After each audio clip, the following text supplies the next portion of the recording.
Nah, terus mitos atau fakta, minum teh hangat itu bisa menyembuhkan radang tenggorokan. Ya, secara umum saya bisa bilang bisa mitos, bisa fakta.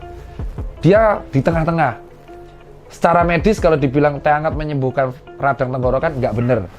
Tapi minum air hangat itu akan menyebabkan ketika kita radang ini kan ada infeksi, nyeri telan ya. Itu akan menyebabkan sama pelebaran darah pembuluh kapiler. Yang terjadi adalah banyaknya sel peradang di sini. Maka kita ngerasa jadi lega kalau minum air hangat. So, minum air hangat memang tidak menyembuhkan radang tenggorokan. Tapi minum air hangat itu bisa melegakan radang tenggorokan. Jadi kalau ada orang kena COVID, ada yang namanya dia suka minum sup bawang supaya dia plong, gue sarankan. Dia tidak menyembuhkan COVID.